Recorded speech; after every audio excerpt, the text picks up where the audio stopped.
Saudar a presença com a gente aqui do professor titular do Departamento de Economia e Relações Internacionais e também presidente do Instituto de Estudos Latino-Americanos, o IELA, da Universidade Federal de Santa Catarina, Nildo Ourix. Professor Nildo Ourix, bom dia.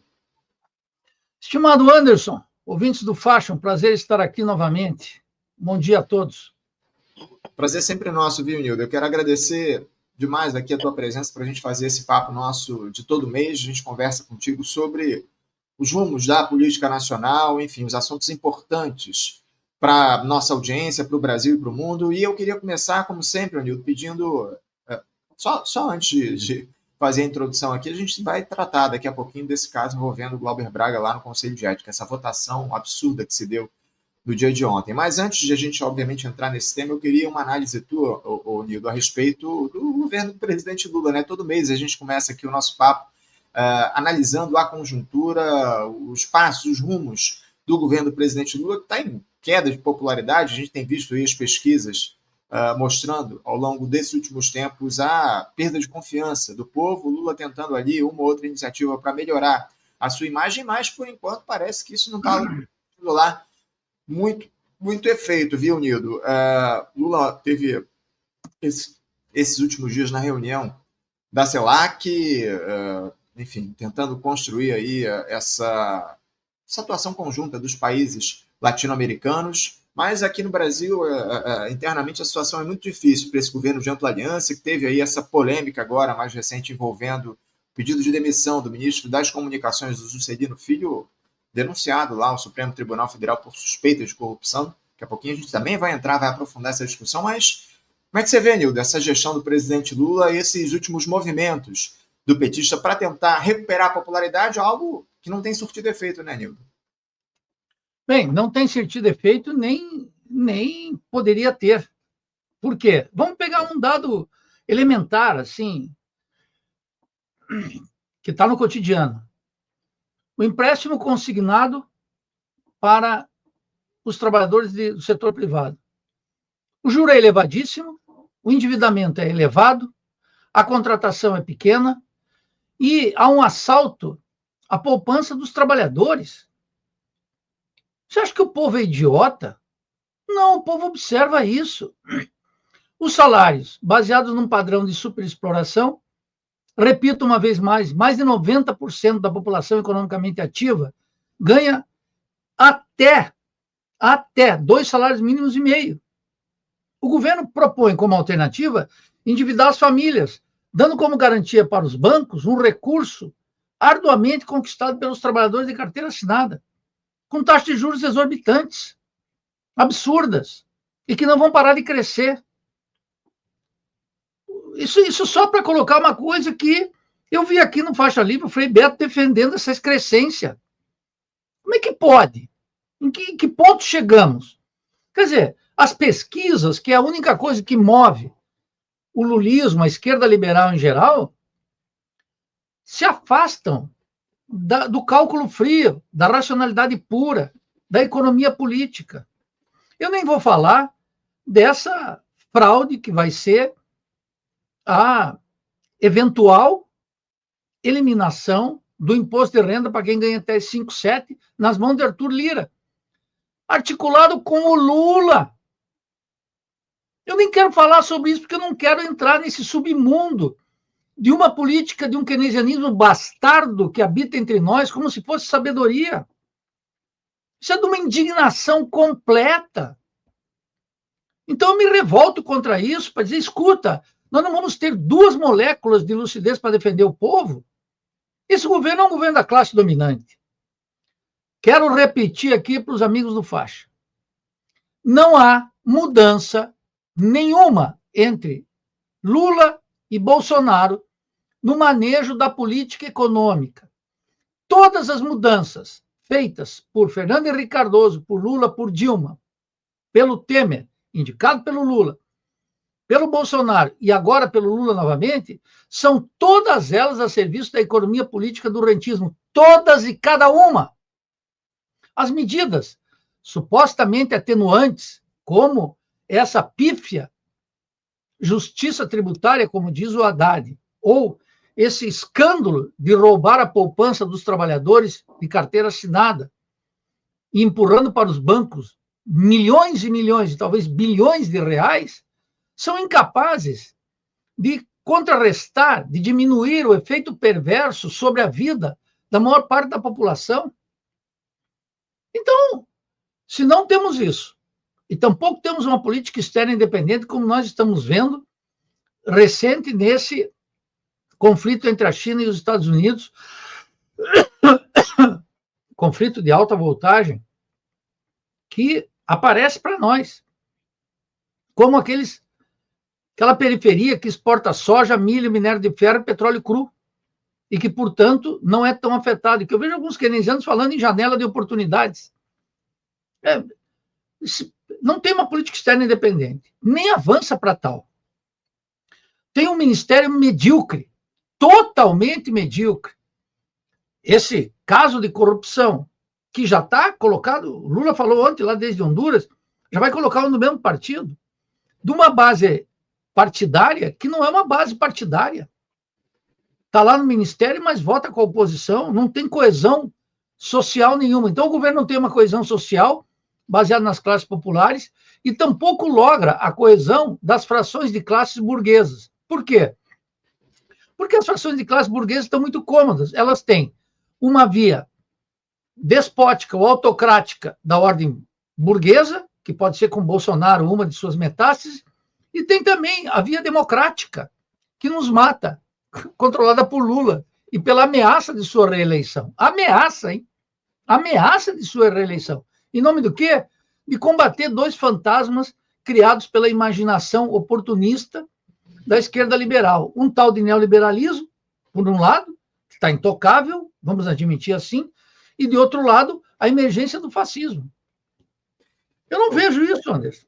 Nildo, diante dessa tua análise, me permita, diante dessa tua análise, qual seria a ameaça real para o país nesse momento? Você questiona essa ideia que se levanta a respeito do neoliberalismo, também do protofascismo representado pelo Jair Bolsonaro. Qual seria a ameaça real para o país nesse momento, na tua análise?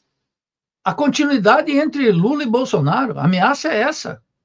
Veja, quando eu falo que Bolsonaro é um protofascista, quando eu comecei a usar essa expressão muitos anos atrás, era para assinalar que a existência de um fascistão, que chega inclusive à presidência da República, ele não configura o fenômeno histórico da emergência do fascismo ou do nazifascismo, que é uma experiência única e exclusivamente europeia. Na periferia capitalista latino-americana, nós tivemos as práticas de terrorismo de Estado, tão intensas e seletivas como no caso colombiano, tão intensas e seletivas com outra tonalidade no caso da ditadura militar brasileira, ou na modalidade também protofascista de Pinochet, ou do Rafael Videla na Argentina, mas todos são regimes completamente diferentes, ou do terrorismo de Estado de El Salvador, ou da América Central, de Guatemala. A gente acompanhou isso milimetricamente, mas não tivemos na América Latina nenhum regime fascista. Técnicas de terrorismo de Estado, extermínio de comunidades indígenas imensas, tanto em El Salvador quanto na Guatemala.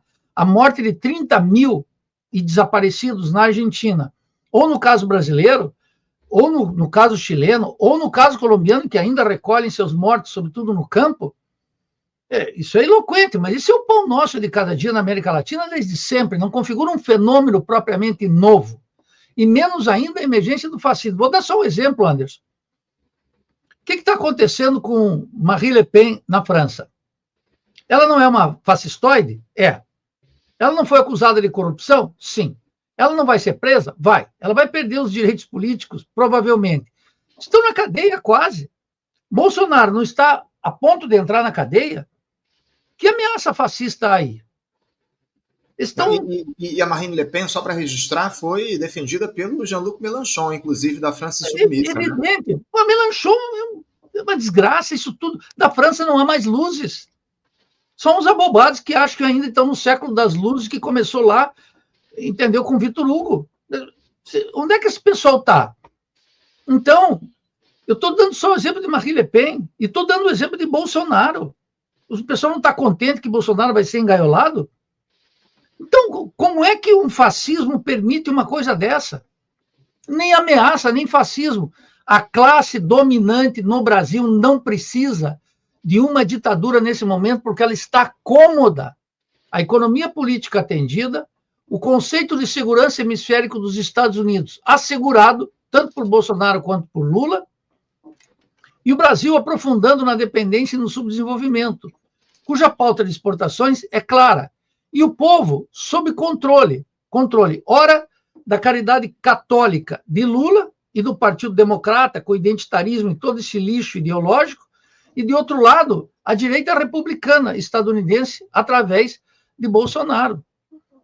Está cômodo. Então, essa esquerdinha liberal criou um fantasma que alimenta ilusões próprias e penaliza o povo, porque o povo permanece cativo de duas alternativas eleitorais que representam o mesmo corpo teórico, o mesmo corpo político e a mesma gama de interesses. Então, a ameaça do Brasil hoje é precisamente essa esse quadro em que se opõem Lula e Bolsonaro e na disputa por um conceito abstrato de democracia e a manutenção dos interesses econômicos na economia, no Estado, na ideologia e no jogo político. Por exemplo, mais estapafúrdio, pobre, miserável, foi visto ontem. Eu quero falar sobre isso. Lá com a decisão do Comitê de Ética, da Comissão de Ética. Então, do ponto de vista da classe, não há mudança alguma, Anderson. Essa é a ameaça que está sobre o país. Nesse sentido, os trabalhadores, a grande massa da população, está completamente desamparada. Aí que vem o perigo. Porque uma massa desamparada não é uma massa sem opção. Ela vai optar diante de circunstâncias concretas. E nessas circunstâncias concretas, a direita tem toda a iniciativa, porque está na mão da direita brasileira o monopólio da crítica ao sistema político, suas instituições, de uma república burguesa completamente apodrecida pela corrupção parlamentar, pelas negociatas, pelo assalto ao Estado, pela diminuição da soberania. Com o atraco em cima das riquezas, como expressão máxima, a Petrobras e a Eletrobras, que contam com a cumplicidade e o entusiasmo de Lula e Haddad e de todos esses governos que estão aí. Então, o povo está em condições, numa lógica de situações extremas, pode constituir uma base de massa para uma alternativa reacionária, precisamente pela cumplicidade dessa esquerda liberal com a ordem burguesa. E aí que está. Essa é a ameaça que para sobre o país, nenhuma outra. Nildo, eu queria trazer aqui já a discussão, inclusive o tema que eu levantei aqui para a nossa entrevista, o tema principal da nossa entrevista, que é esse comprometimento do Lula com o interesse popular. Se você crê que o presidente da República, nessa grande aliança, ele está de fato pensando na classe trabalhadora, quando ele toma aí decisões como essa, da revisão da isenção do imposto de renda para a pessoa física até R$5.000, enfim, outras medidas de ampliação do Bolsa Família, uma série de atitudes e iniciativas que ele tem tomado. Você acha que isso dialoga com o compromisso que ele tem com o interesse popular? Não, olha, isso é uma enganação, isso é uma ideologia barata, que não toca no centro do processo de acumulação. Vamos lá. O que está em jogo no mundo hoje? O controle da produção industrial, científica e tecnológica. O Brasil tem alguma medida nessa área? Não, zero. A neoindústria é realmente uma coisa espantosa. Eu vi essa semana a inauguração de uma farmácia, da indústria farmacêutica em Montes Claros, terra do nosso querido Darcy Ribeiro, o último grande antropólogo que tivemos, que não praticava essa antropologia vadia de Roberto da Mata e essas quinquilharias que andam por aí. Então, o que acontece? Foi lá e colocou o seguinte, isenção de impostos para exportação de cada 10 Anderson, vacinas de insulina, injeções de insulina aqui no Brasil, 8 são da empresa dinamarquesa. Lula e Haddad comemorando o investimento de $500 milhões. Isso é um escândalo, isso foi uma ode à dependência, ao subdesenvolvimento. tomado como orgulho e colocando lá o identitarismo. A intervenção do Lula foi uma ode à diversidade. E a multinacional, comemorando o fato de que o número de negros, trans, gays e mulheres eram maioria, inclusive, em alguns postos de comando. O capital multinacional exaltando a diversidade, que está lá a serviço de baixos salários e superlucros, remessas para fora, aprofundamento da dependência científica e tecnológica e nenhuma iniciativa para adotar o SUS de soberania nacional. De resto, o SUS sustenta o superlucro das multinacionais. Essa ode ao SUS significa dinheiro para fora, lucros, dividendos, patentes, marcas. Isso é uma vergonha. Ninguém está discutindo mais o essencial. A política do governo Lula é orientada pela filantropia. A filantropia que, na tradição crítica, da qual eu pertenço, do marxismo, odeia. Por que nós odiamos a filantropia? Porque não temos coração? Porque somos insensíveis? Não, porque nós sabemos a origem da riqueza. Então, lá em Montes Claros, na Novartis, né, essa multinacional dinamarquesa, faz isso com o beneplácito e entusiasmo do Lula, com uma canalha em volta de ministros sem personalidade, de prefeitos de quinta categoria, e colocado isso como a redenção do país. Cresceu o PIB, que importância, seu Haddad, que importância, Lula, que importância, picolé de chuchu. Isso é uma vergonha. Perdemos a capacidade de pensar, acaso, nem vou falar de me indignar, que, como dizia o Milor Fernandes aí no Rio, é a arma dos babacas. Não, de pensar com o mínimo de rigor, Anderson, naquilo que é essencial. Essas medidas todas que o Lula toma é para fortalecer os bancos, os grandes monopólios comerciais, todas, inclusive aquelas aparentemente dirigidas a atender, vamos chamar assim, num conceito muito raso, economia popular. Não há medidas. Além disso, nós vamos ver como é que o parlamento faz. E o parlamento está numa comunhão com o Lula extraordinária. Tem uma comunhão. Já tinha com Lira e com Pacheco. E agora está melhor ainda. A viagem ao Japão, quero falar sobre isso depois, soldou essa aliança aos olhos de todo mundo. Então, o governo é um governo da classe dominante completamente funcional a conceito de segurança hemisférico dos Estados Unidos, muito importante, porque isso envolve política externa, política de investimento, mercado interno em um conjunto, seguridade regional, alianças na América Latina, isso tudo morto. E, de outro lado, a continuidade rigorosa e pormenorizada da economia política do rentismo, sem tirar e nem pôr nada. Então, é uma situação gravíssima. Esse governo não representa, por isso que nós, da Revolução Brasileira, estamos na oposição completa, tanto a Lula quanto a Bolsonaro. São dois obstáculos ao progresso social do Brasil, a um projeto de emancipação social e de redenção das classes subalternas. São dois projetos que constituem um obstáculo poderoso. E é por isso que eu digo que Lula já nos ameaça com a reeleição e Tarcísio com uma alternativa mais palatável, segundo alguns, para a classe dominante, sem os vícios de Bolsonaro. Bolsonaro pode ir para a cadeia, pode ser proscrito durante 10, 15 anos da vida política partidária. E daí? A classe dominante, tu acha que se preocupa com isso? Não está nem aí para esse capitão degradado a serviço da classe dominante que bate continência para a bandeira dos Estados Unidos. A classe dominante não festeja essa gente. Ela cria e descarta como se usasse um papel higiênico. Vou dizer claro aqui. Nildo, eu queria já te deixar à vontade para você disse que queria falar sobre o tema, analisar essa viagem que o Lula fez na semana passada lá para o continente asiático, levando a tiracolo os dois ex-presidentes da Câmara e do Senado, o Rodrigo Pacheco e também o Arthur Lira, e os atuais líderes lá na Câmara e do Senado das casas legislativas, o Hugo Mota e o Davi Alcolumbre. Levou toda a cúpula do Congresso lá para essa viagem, né, Nildo? Bom, olha, eu vou repetir para lulista, para essa religião lulista fanática, o que o Lula disse. Ao convidar Arthur Lira e Pacheco para uma viagem ao Japão, na medida em que os dois não são mais presidentes de poderes daquele covil de ladrão Câmara e Senado, Lula disse, para mim, não vale o ditado clássico, rei morto, rei posto. Quem for rei nunca perde a majestade. Lula não foi tão sofisticado quanto eu, porque não é da tradição dele. Ele disse, para mim, quem foi rei sempre será. E eu estou dizendo, ele festejou, quem foi rei nunca perde a majestade. E aí, ele tem uma aliança com Lira e com Pacheco, claríssima.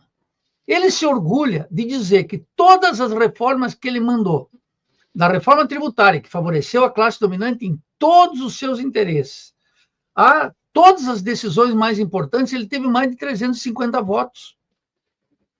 Todas. O Lula diz. O lulista babaca, religioso, não entende. Ele precisa buscar uma justificativa para respaldar as medidas antipopulares de Lula e se manter fiel a seu santo de devoção. Ele é incapaz de analisar. E ele julga, ademais, que o Brasil não tem alternativa senão o Lula. É a coisa mais idiota que poderia circular entre nós. Se não for Lula, vai ser outro. A vida vai continuar. A vida continuou diante da desaparição e do suicídio de Vargas.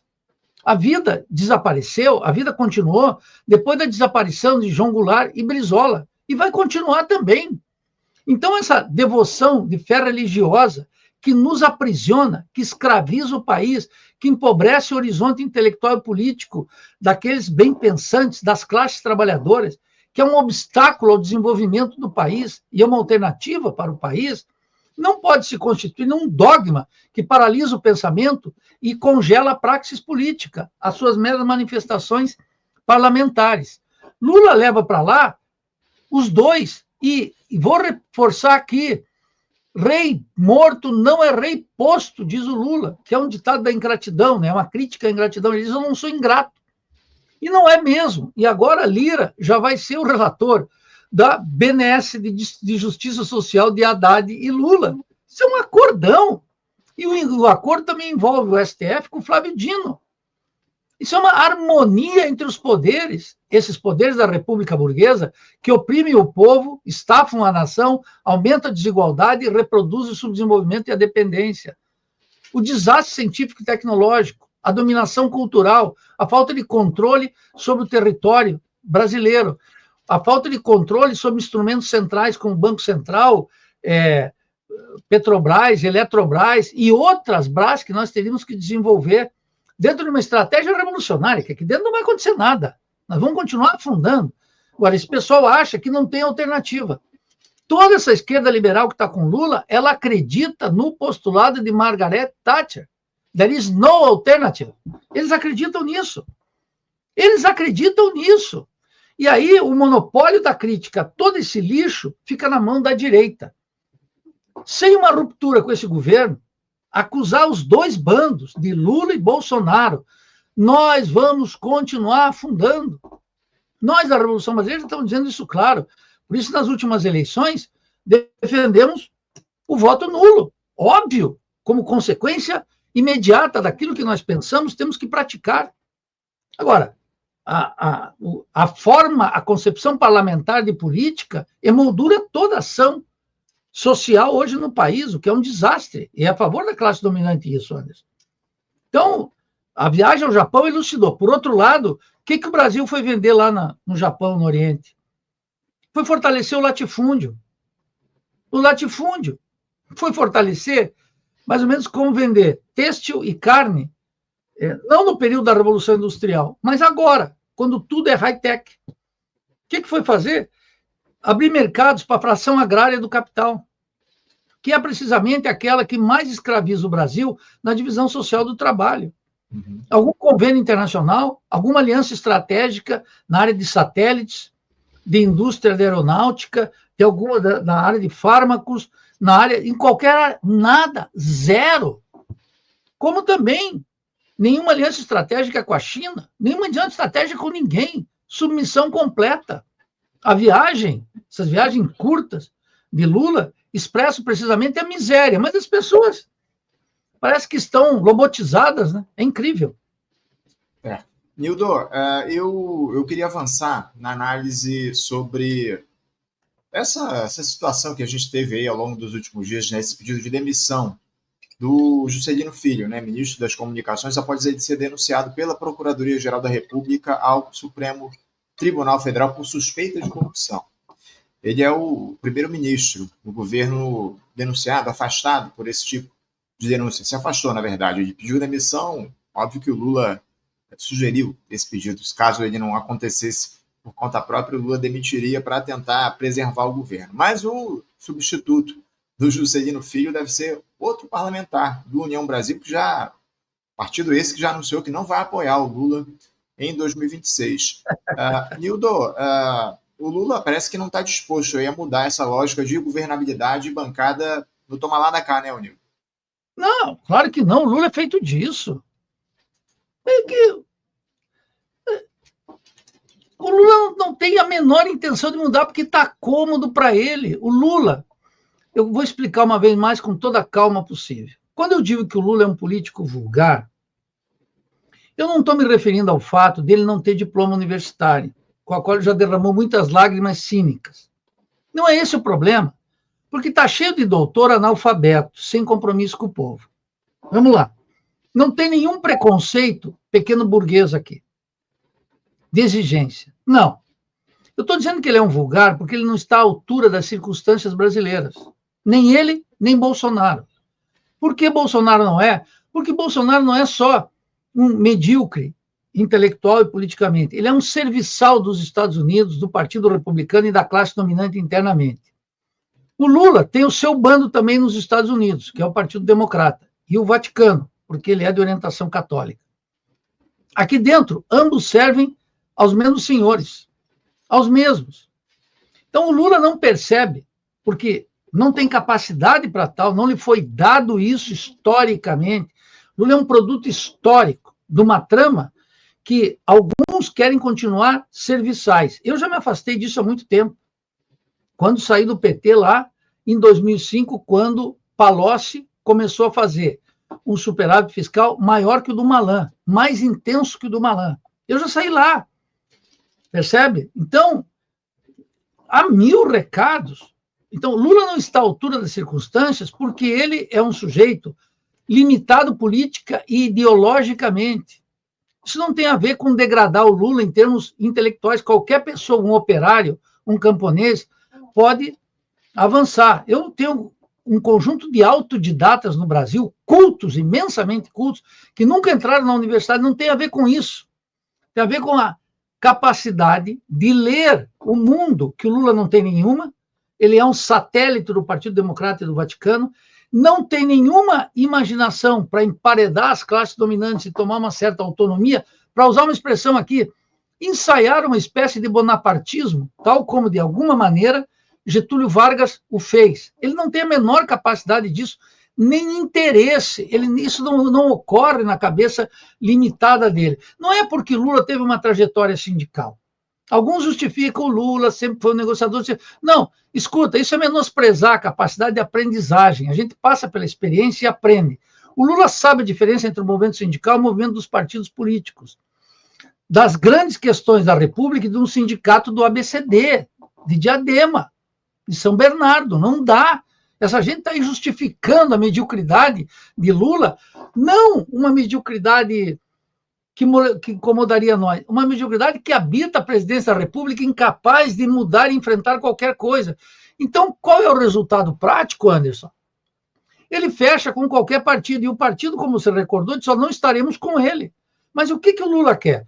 O Lula quer roubar a base fisiológica e com base na economia política que alimenta o bolsonarismo.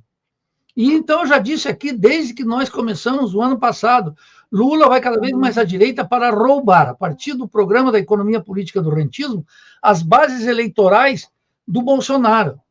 Então, ao contrário do que dizem as pesquisas que o Lula pode perder a eleição, pode. Eu alego, não obstante, que ele pode vencer. E isso vai ser bom? Não, isso vai ser muito ruim, porque ele está cada vez mais à direita. Mas haverá sempre um bom samaritano, um cínico desmedido, que vai dizer, melhor o Lula nas mãos do que eles chamam, hipoteticamente, neoliberalismo, do que o Bolsonaro. Então, esse jogo não desempata nunca, mas se serve aos mesmos interesses, escraviza o povo, condena o país ao subdesenvolvimento, à dependência, à falta de soberania, desgasta a riqueza, empobrece e fortalece política e ideologicamente o conservadorismo no Brasil. Lula é o principal obstáculo para o avanço da consciência política entre nós. Estou formulando aqui de maneira clara.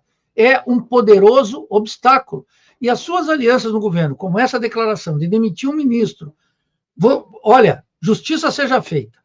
Ciro Gomes está há 2 anos denunciando a Codevasf como um centro de corrupção, convocando a imprensa.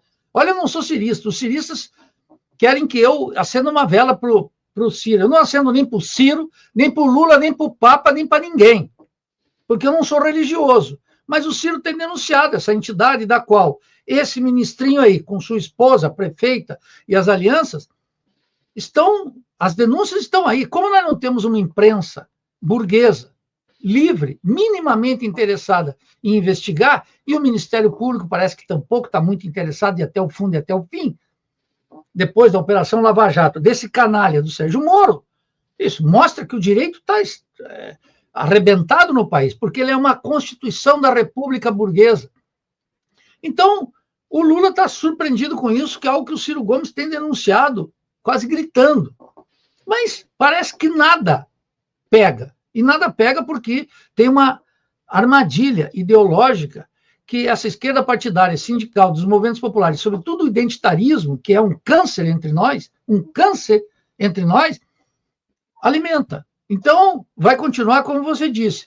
Ele já substituiu desde Honduras, vai chegar hoje no Brasil, se eu não estou equivocado, amanhã já vai indicar, e o partido não vai dar nenhum respaldo e fidelidade para ele.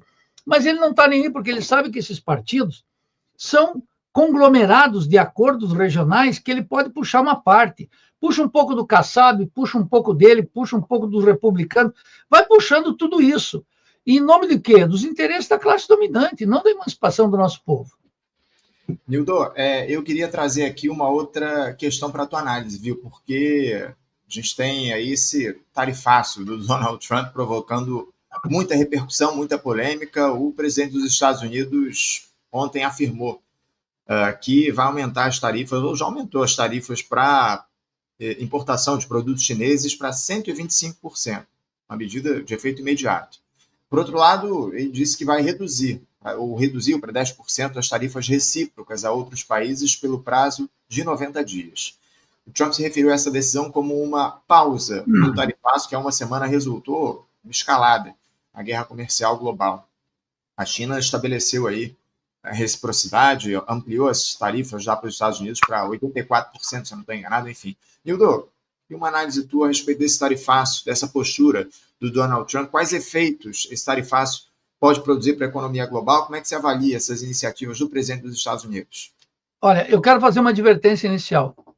Eu estou estarrecido com o debate brasileiro sobre isso, com a baixa qualidade desse debate. Primeiro, pintar Trump como um desastroso, como um sujeito que não sabe o que faz, que está plantando o caos no mundo, acabando com o chamado neoliberalismo, uma nova ordem mundial, etc., é não entender como é que tem se dado a transformação do capitalismo contemporâneo.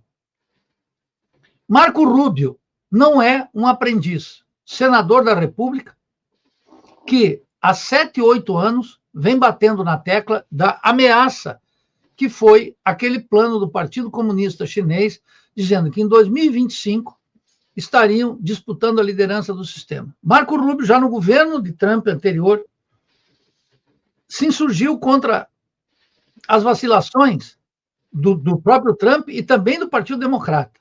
O primeiro governo a tomar medidas mais ou menos severas contra a China foi o governo de Barack Obama.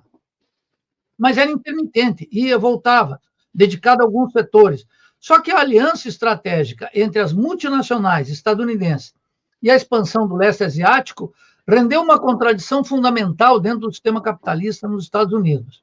A contradição fundamental continua sendo entre capital e trabalho, que os trabalhadores perdem e as classes médias empobrecem. Mas, de outro lado, a relação entre os grandes multinacionais e o Estado estadunidense. Essas foram muito vantajosas para as multinacionais. Vou repetir aqui o que o Marco Rubio dizia 7, 8 anos atrás. Os CEOs das multinacionais fazem essas alianças. Os chineses exigem que a associação estratégica entre uma multinacional estadunidense e uma estatal ou uma empresa privada chinesa tenha o controle acionário de 51% dos chineses. É controle, protecionismo, é protecionismo, e não tem outra modalidade de desenvolvimento capitalista. Percebe? Então, o que acontece? O lucro das multinacionais cresceu de maneira exorbitante, e a competitividade dos Estados Unidos para a China foi diminuindo. Cada boicote dos Estados Unidos, a China desenvolvia alternativas, em chips, em tudo que você imaginar. E foi crescendo e se desenvolvendo. O que o Marco Rubio dizia? Esses executivos das multinacionais aqui, o que eles fazem? Eles ganham altas remunerações, engordam o caixa das empresas, vou repetir a palavra, pega como é que chama quando você se joga de avião? Com um paraquedas de ouro, vão para suas aposentadorias com recursos extraordinários e empobrecem os Estados Unidos. Então, ele diz, não se trata mais de uma guerra comercial, se trata de mudar a estrutura do comércio mundial para favorecer a recuperação da hegemonia produtiva dos Estados Unidos. Aqui eu estou vendo gente dizendo que o Trump vai acabar com a ordem neoliberal. Eu não infarto porque eu sou jovem. Mas é uma coisa... Tem um keynesianismo bastardo entre nós, lá, John Robinson, que eu fico estarrecido com o que eu vejo. A inteligência parece que foi banida de coisas elementares. Não há alternativa para as potências imperialistas que alteram tratados de livre comércio, e doutrina de livre comércio e protecionismo sistemático como um modelo constante, as regras do sistema capitalista. Quando um país emerge forte, como diz Engels e Marx, proliferam, depois de sua fortaleza e sua hegemonia na produção, o evangelho do livre comércio. Quando não é assim, praticam protecionismo. Mas não é uma coisa ou outra, é uma coisa e outra o tempo inteiro, para setores inteiros da economia, em épocas... Nós vivemos a época dos tratados de livre comércio.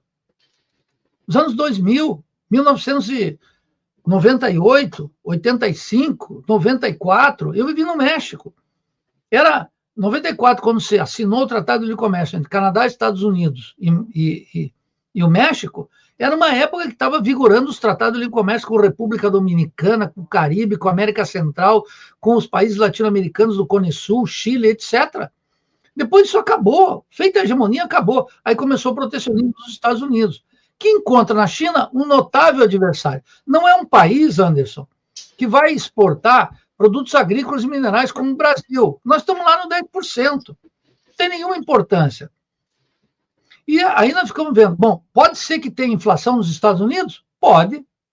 Mas os Estados Unidos têm uma moeda soberana, vai desvalorizar o dólar. Segundo, pode ser que tenha inflação com estagflação? Sim. Aí vai dar poder para a classe operária lá dentro dos Estados Unidos. Inflação devolve poder de reivindicação dos trabalhadores e dos sindicatos. Tem um conjunto de variáveis que eu não quero vaticinar sobre o futuro, porque tem muita coisa em questão. E o Trump está dando 90 dias. Marco Rubio é o secretário de Estado. Ele sabe o que está fazendo.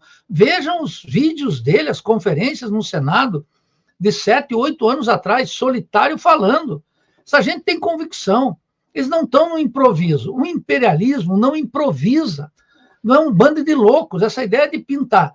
A loucura do Bolsonaro tem uma racionalidade. A loucura de Bolsonaro nos deu Banco Central na mão da canalha banqueira, deu reforma da tributária, trabalhista, deu um déficit fiscal gigantesco que engordou a saúde dos bancos, um alinhamento automático à política dos Estados Unidos. Essa loucura de Bolsonaro de rezar diante dos pneus rendeu bilhões e muito poder político e ideológico para a classe dominante. O mesmo com Trump. A decadência decrépita de um Biden, que alguns adoram aqui, ou da Câmara, a identitária, serve para quê? Quais são as virtudes dessa mulher? Nenhuma.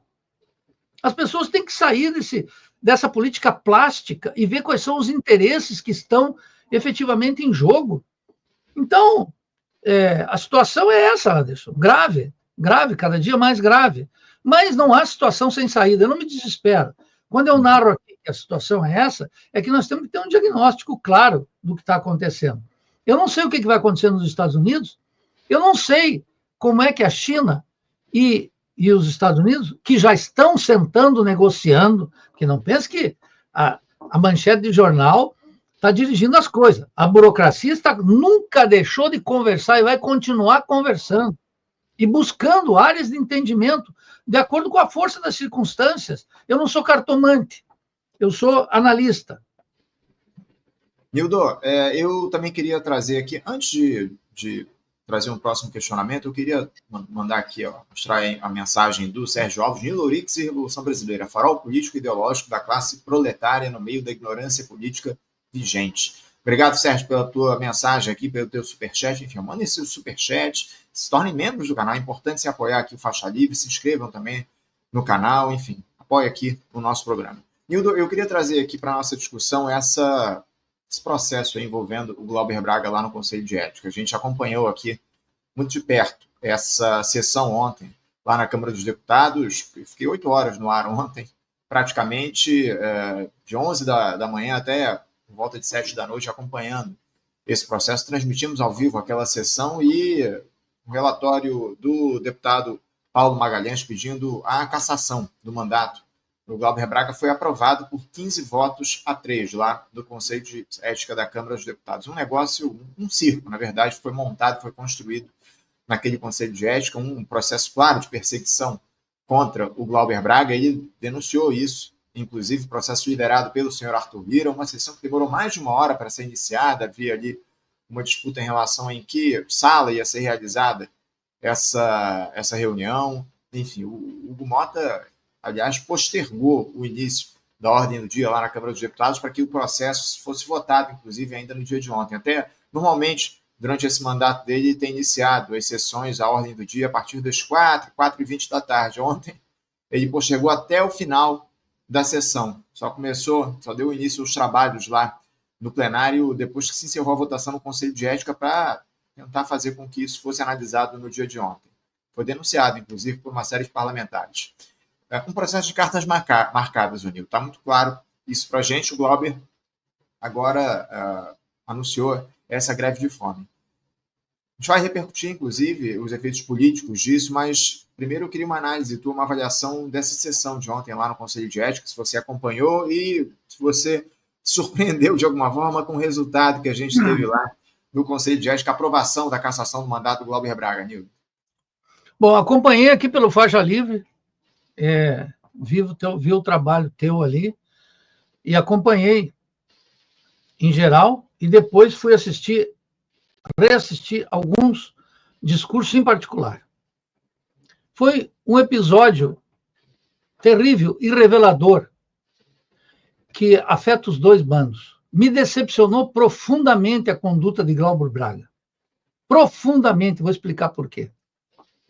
Eu nada espero de Nicolas Ferreira e Kim Kataguiri. São nossos inimigos de classe.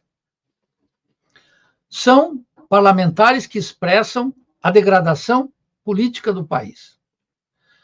Mas Glauber está prisioneiro, e toda a sua base, como todos os parlamentares do PSOL e do PT que estavam lá, prestando solidariedade a ele, de uma concepção parlamentar de política, que Lenin, Marx e Engels chamariam, com muito mais rigor, de cretinismo parlamentar. Glauber deveria sair daquela sessão, como você está dizendo, de cartas marcadas, com orgulho de ser cassado. Com orgulho de ser cassado. Vou dar 2 antecedentes históricos. Um, em condições muito mais dramáticas, o discurso A História Me Absolverá de Fidel Castro. Diante de um tribunal de Batista, cartas marcadas, ele diz: não condene-me, a história me absolverá. E 6 anos depois entrou triunfante em Havana. Eu vou dar um outro exemplo, mais próximo, muito semelhante, de alguém orientado não pelo espírito revolucionário e o sentido histórico de Fidel Castro, mas por um pragmatismo muito rasteiro, cada vez mais afeito à classe dominante, de Zé Dirceu. Zé Dirceu foi cassado, você lembra, né, Anderson? Foi cassado e os direitos eleitorais, os direitos políticos, também igualmente cassado. Ele não pediu clemência. Ele se orgulhou da cassação dele. E vai voltar agora, nas próximas eleições, com uma eleição avassaladora em São Paulo. Eu estou falando de Zé Dirceu, um político pragmático a serviço também da classe dominante. Também a serviço da classe dominante. O Zé Dirceu soube entender, naquelas circunstâncias, que era um jogo, como você está dizendo aqui, de cartas marcadas. Não pediu clemência. Denunciou a trama. Glauber, ao contrário, eu vi o discurso.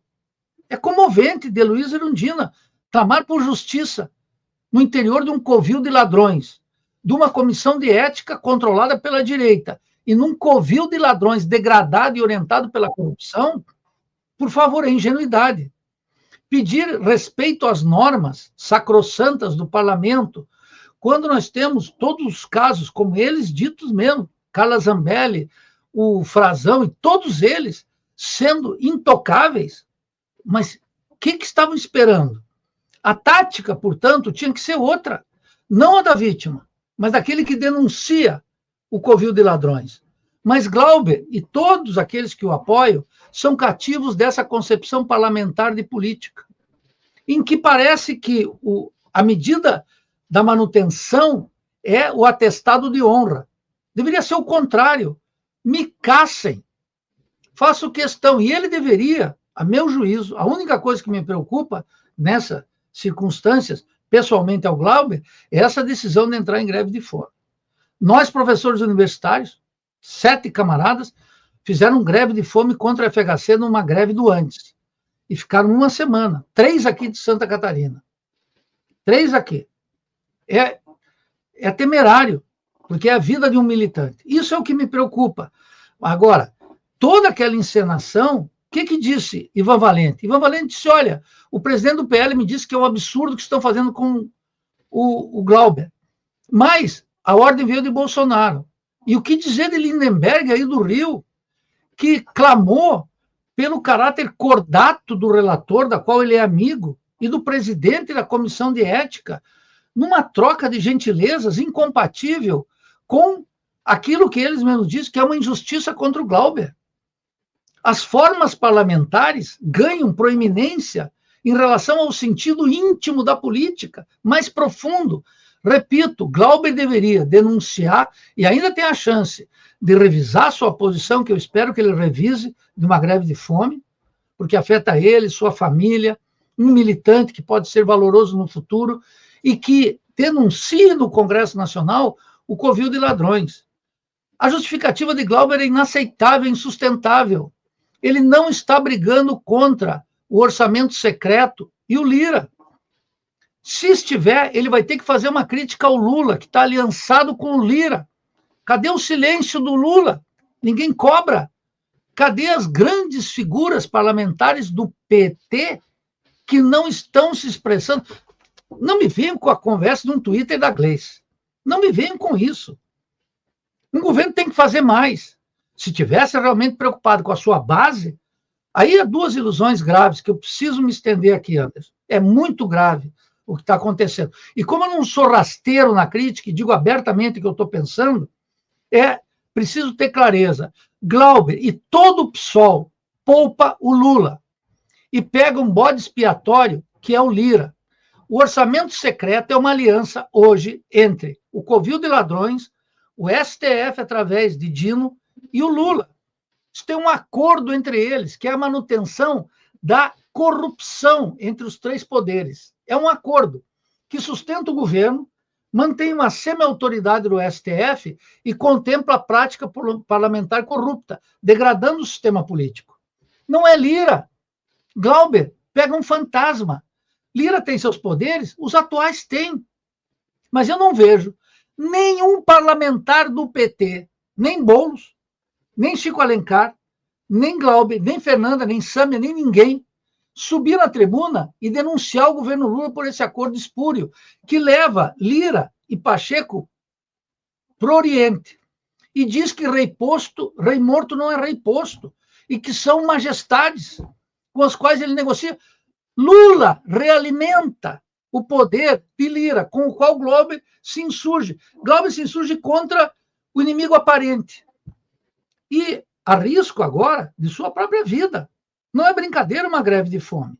Isso não é brincadeira. Ele devia se orgulhar de ser cassado e ter a oportunidade, na plenária, denunciar. Vai perder o mandato? Tudo bem, vai perder o mandato. A forma parlamentar desaparece, o militante se preserva. E ele volta nas eleições do Rio, porque não vai ser cassado seus direitos, até eu não tenho entendido. Ele perde os direitos políticos por 8 anos, Nildo. Ele só volta a concorrer em 2036. Muito, muito bem. Ele é jovem. Não tem por que preservar, à custa de uma cumplicidade com todo esse sistema, um mandato imediato. Nós temos que pensar para além do parlamento. Alguém tem que perder alguma coisa aqui.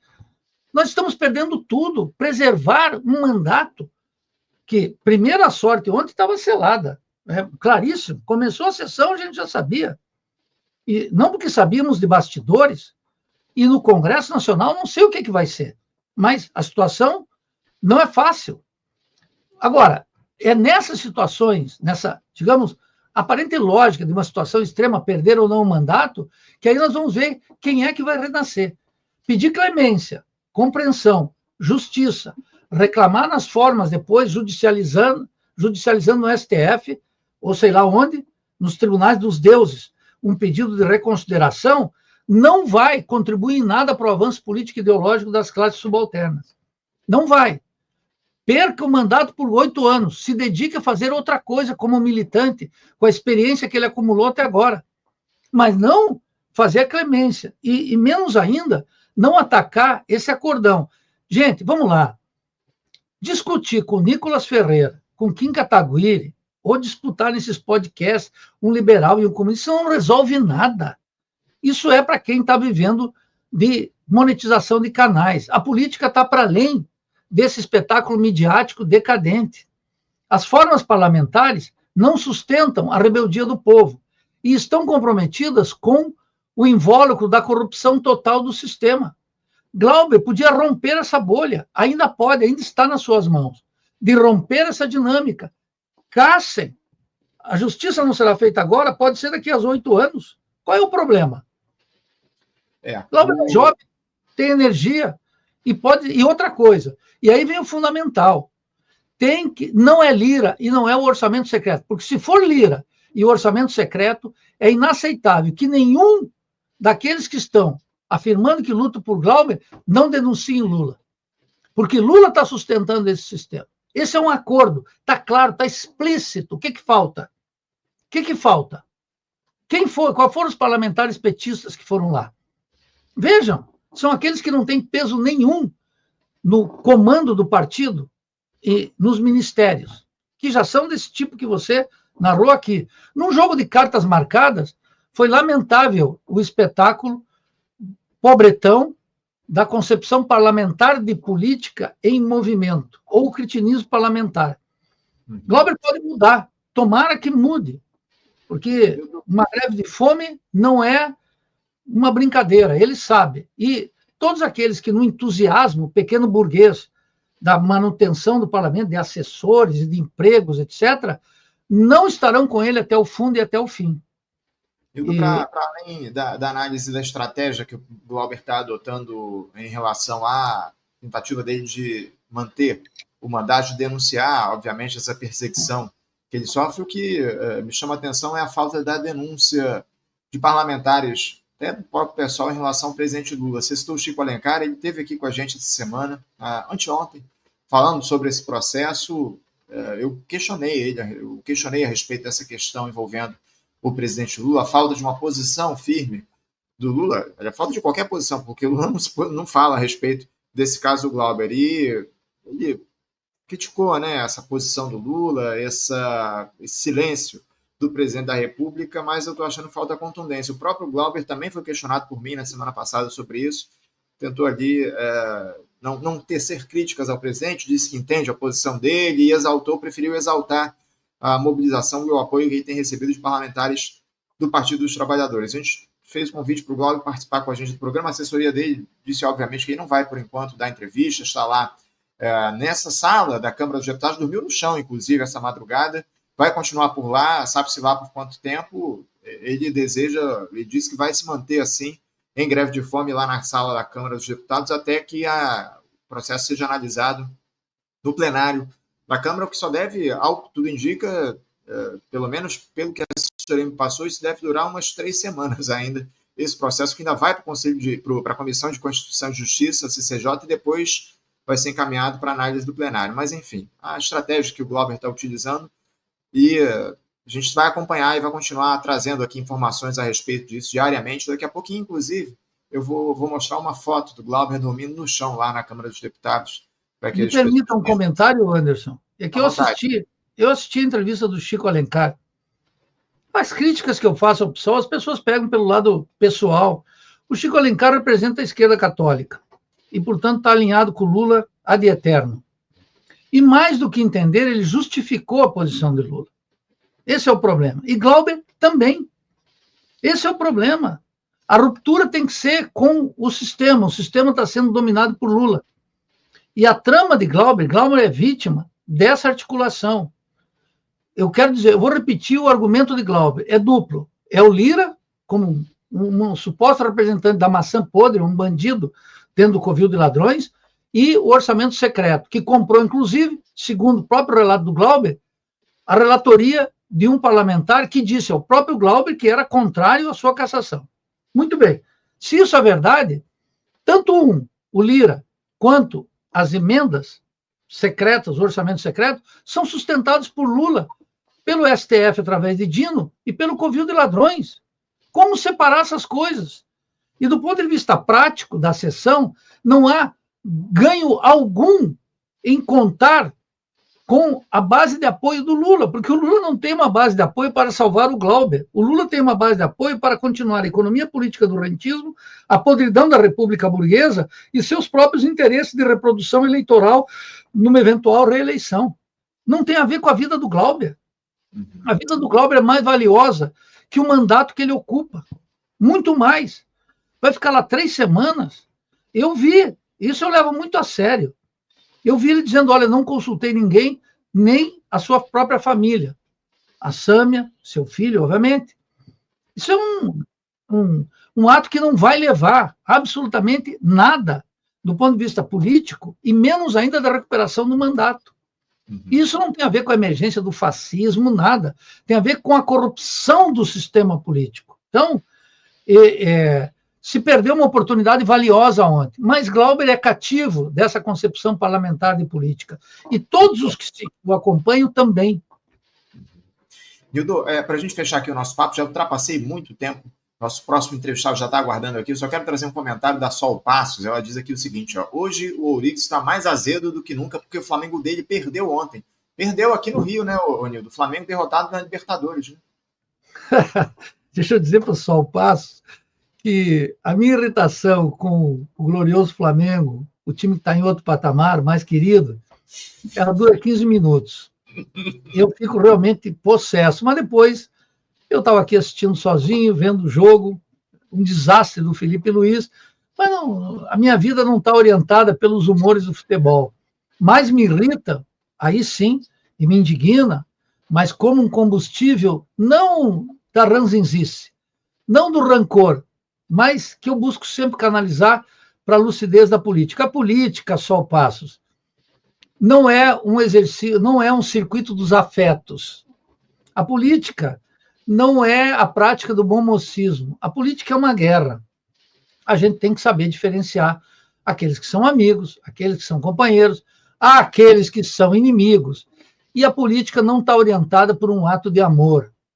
Não sempre. Às vezes, a lucidez nasce da iracúndia e do ódio. Professor Nildo Ouriques, quero agradecer a sua presença aqui com a gente, fazer esse papo no Faixa Livre. Sempre uma alegria conversar contigo. Voltamos certamente agora no próximo mês para fazer um diálogo, salvo alguma excepcionalidade. A gente está sempre acompanhando aqui e eu agradeço muito a tua participação com a gente mais uma vez. Obrigado, viu, Nildo? Uma boa quinta-feira e meu abraço. Ao contrário, Anderson, prazer estar com você, é um privilégio participar há tantos anos do Faixa Livre. Um grande abraço a todos que nos prestigiam aqui. Sorte e até breve. Seguimos. Até breve. Um abraço forte. Conversamos aqui com o Nildo Orix. Nildo Orix, professor titular do Departamento de Economia e Relações Internacionais e presidente do Instituto de Estudos Latino-Americanos, o IELA, na Universidade Federal de Santa Catarina.